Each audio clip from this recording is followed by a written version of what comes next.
Hey everybody, thanks for joining me for another action figure review video. So in this video, I'm going to do a review of the Masterverse new Eternia Buzz-Off figure. So I ordered this one from Amazon and he just arrived today, and I'm really excited to get this one out. I saw some pictures that was posted on the Toy Galaxy Instagram, and I also saw the review that was done by Manchild YouTube channel, and both of those got me really excited about this figure. Buzz Off is just one of the characters from He-Man that really hits the nostalgia button for me, because I did have that vintage toy. I really was not that into He-Man as a kid. I watched the cartoon a little bit, but any He-Man toys that I got, I pretty much just played with along with my Thundercats. So Buzz-Off kind of really fit in with being like a, insect kind of, man-bee, hybrid. It kind of worked for me with the Thundercats characters. So I did have that vintage figure as a kid, and it was fun. So this one is kind of a reinterpretation of Buzz Off, and I wasn't sure at first if this harness thing with this jewel came off, but it does come off. So I will definitely be displaying him without that, and I'll find a different figure to put that on. But yeah, the packaging looks good. We've got artwork on the side. We've got some more artwork on the back, as well as his wave mates. Now, the Merman and Grizzlor, they are both in my pile of loot at Big Bad Toy Store. So I'm waiting on a few more figures to get into my pile of loot before I ship it. So hopefully I'll get those guys, in the next month or so. And then Faker, I'm going to wait and see, because I actually took the Faker that we got and I made a custom out of it and I painted it. So I just feel like I don't really need another Faker. But if I see it in a store, I'm sure I'll probably get it. And then there is the write-up if you wanted to pause and read what it says about Buzz Off. And then if you want to see the barcode, there you go. There is the barcode. So let's get him out of this packaging and take a look. So it looks like he has his mask and his weapon. So not a whole heck of a lot, but he is just kind of a regular figure, not a deluxe figure. He does have the plastic tabs holding him in, so I'm going to go ahead and cut those off camera here, like usual. So he's got one at each foot and one at each arm, and I don't think he has one at the body. So getting him out is going to be a little tough with his wings. Alright, that actually wasn't too bad at all. So here is his axe weapon. It's actually pretty nice. It's kind of got some shine on the kind of axe part. And it's almost like a metallic blue, but also kind of black. So it's actually a pretty nice axe, pretty nice weapon. And then here's his mask, which I'm really not sure yet how I want to display him. So let me see if I can get all of his joints together so he can actually stand, because he was kind of in a weird pose in the packaging. So yeah, there we go. Yeah, he's really cool. And this is just without even really doing anything with him. Just right out of the box, he looks awesome. So, really good articulation on the head. The arms go up and down. We have the swivel. We have double jointed elbows. The wrist moves up and down. And then the top of the hand is articulated too, or the claw, I guess. So that's pretty cool. You can actually move that top claw around. Diaphragm and a waist turn. Hips go out. We have a thigh twist, which is actually nicely hidden by his loincloth. Double jointed knees. So that's pretty nice articulation there. He does have the turn at the boot and some nice ankle articulation. And he has like those wide monster feet, holes, peg holes. The wings are interesting because he has like these two-part wings. And hold on, because it looks like this one might be broken. Yeah, so it looks like, I don't know if it's broken or if it just kind of came out of the peg. So hopefully I could fix that. Let's see. Yeah, it looks like it goes back in pretty easily, but I might have to heat it up a bit to really get it in there, because it's kind of like a gummy plastic. But actually it may come off on purpose, because are they removable? I'm not sure, but that's what it looks like for the wings. And yeah, I'm not sure if the wings are removable or not. It's really kind of an interesting mechanism that they have here for the wings. So I'm going to have to play around with this to get this wing reattached, but it looks like it'll go on pretty easily. But yeah, the wings are interesting because it like goes up and down like this and then side to side here. So you can really put the wings in a lot of different poses. You know, you can put it kind of down like at rest. You can put one kind of up this way. And yeah, some really weird, interesting articulation. I'm trying to figure out if this peg... Yeah, so this peg does actually turn, but it's really, really stiff. But yeah, there is a lot of movement on these wings. Lots and lots of movement. So you can see that this armor is pretty easy to remove. I'm going to go ahead and do that now, because I know for sure that I'm going to want to display him without this jewel on the front. So that just comes right off, super easy. This is like a translucent kind of gem. I don't know. I mean, this is okay. I just don't want it on my Buzz-Off figure because I like the bee look. Now, unfortunately, it does look like I have a little scratch mark right where that jewel was. And I was kind of worried about that because of the way this thing is on there pretty tight. I was worried that it would scratch the paint. I mean, it's really not that bad. I could probably touch that up with a little bit of yellow paint, but matching it to the yellow might be kind of hard. I may just leave it. I mean, it still looks fine. I just prefer him to look more, you know, like the vintage figure.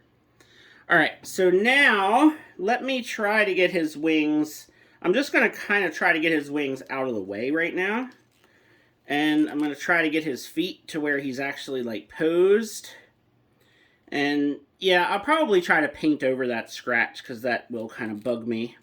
But yeah, I mean, that's the problem with that harness thing being on him is, you know, it can definitely scratch the yellow paint on his chest, which is a shame. All right, I think I got him now to where he'll just stand up straight. There we go. So if you want to see what he looks like with his helmet, there you go. So that's pretty cool. I do like that. And of course he will hold his weapon. He should hold it pretty easily since he does have this articulation on his claw. So there you go. Yeah, that looks cool. That looks neat. I like that. So if we want to do a comparison here, I think the most obvious thing to compare him with first will be the vintage Buzz-Off figure. So I did actually recently get a vintage Buzz-Off from eBay. Now, of course, that's not his original weapon. That's one of the axes that came with the Animal Warriors of the Kingdom set that I got from Kickstarter. So I just gave him one of those like metallic kind of weapons, just because I wanted him to have something. Because the figure I bought on eBay, it's in okay shape. He's got some scratches and stuff, but otherwise his joints are fine. He just didn't come with accessories, but I got him for pretty cheap. So here, I can take this off. Maybe. Boy, I really stuck it on there tight. All right, there we go. So now you can see how they compare to each other. So that's pretty cool. And then I don't know if this fits on here. Let me try to be a little more gentle since it is the vintage figure. I'm going to take this axe out of his hand because he feels like he's going to drop it. So this actually looks kind of cool. I think this looks neat. So the Masterverse mask on the vintage Buzz-Off kind of looks cool. So I like that. So now let's bring in the Origins Buzz-Off. So this one, of course, has the added articulation and, you know, just a newer, much newer figure. And then, of course, I have the mask for this one, which goes over his antenna, like so. So that's a little bit of a different look. So then the idea that I got from the Man-Child review was to swap their heads. So I'm going to go ahead and do that because I kind of thought it would be neat to have the Origins head on the Masterverse figure and the Masterverse head on the Origins figure. That way, the Origins figure and the vintage figure would, you know, look a little different.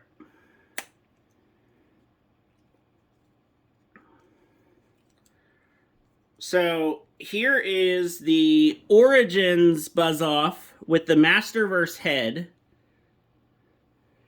And then if I bring in the vintage Buzz-Off,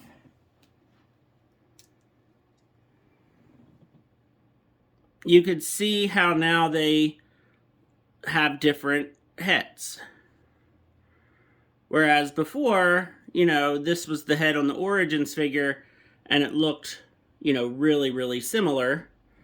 So now you can have, you know, your vintage figure and your Origins figure with different heads, which I think is kind of neat, because it's almost like they're different characters now.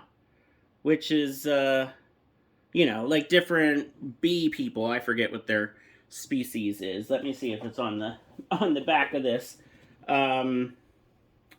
It says the Adrenids, which that doesn't sound familiar, but I thought it was a different name. So now, let me go ahead and put the Origins head on the Masterverse figure. See, this looks kind of cool to me. And yeah, I kind of like that. I kind of like the Origins head better on the Masterverse figure and the Masterverse head on the Origins figure, even though obviously the Origins figure is supposed to be, you know, inspired by the vintage figure, of course. And then, of course, we have his mask, which won't fit on here, but it could fit here. And then you could have the masked head on the Origins figure. Let's see how this looks, because this looks kind of cool too. And then I thought to myself, well, you know, Buzz-Off is pretty easy to find. Way back when that wave first came out, he was really hard to find, but now he is like peg-warming just about everywhere these days at Walmart. And now I'm thinking I could get another Buzz-Off and swap out the heads on that one and then put the mask on, and I could have a pretty nice little army of bee people And honestly, I'm kind of loving that idea. So I'm thinking the next time I'm at a Walmart, I might have to pick up another Buzz Off, or maybe even two, because then I could have one with this mask, I could have one with that mask, and then I can just have a regular one. And then the leader of the group could be this Masterverse Buzz Off. And then, of course, I also have my vintage Buzz Off. And that could be a fun little, bee people army. And that looks pretty cool to me. So, yeah, maybe. We'll have to see what kind of good deals I can get on the more Origins Buzz-Offs. So for some more comparisons, here is the Masterverse Hordak figure. Now I've outfitted mine with the staff from, who is that staff from? It's from a Classics figure. Can't remember now who came with that, but yeah, I gave it to Hordak because I thought he'd look really awesome with it, which he does. So this is the Masterverse Hordak with a couple little paint additions and a weapon addition. So you could see how Buzz-Off kind of squares up with him. I mean, they look great together. I mean, as they should. They're both, from the Masterverse line, so they scale perfectly. The colors really nice and vibrant here. And then for a Classics figure, here is the Filmation Skeletor. So, they scale great as well with the Classics figures. It's just the articulation's a little different. Now, I don't have the Classics Buzz-Off, unfortunately. I would love to have that figure, but I also don't want to give up, probably a couple $100, which is probably what he goes for in mint condition with all of his accessories. But yeah, I really, really like this Buzz-Off figure. I got to get his wing reattached, but hopefully that won't be a big deal. But yeah, so let me know what you think of the Masterverse Buzz-Off, and I would love to know what you think of my idea of a Bee People army, because I am actually quite excited about that idea, and I'm glad that I came up with it here during this review. So, thanks for watching. Feel free to like and subscribe, and have a great day.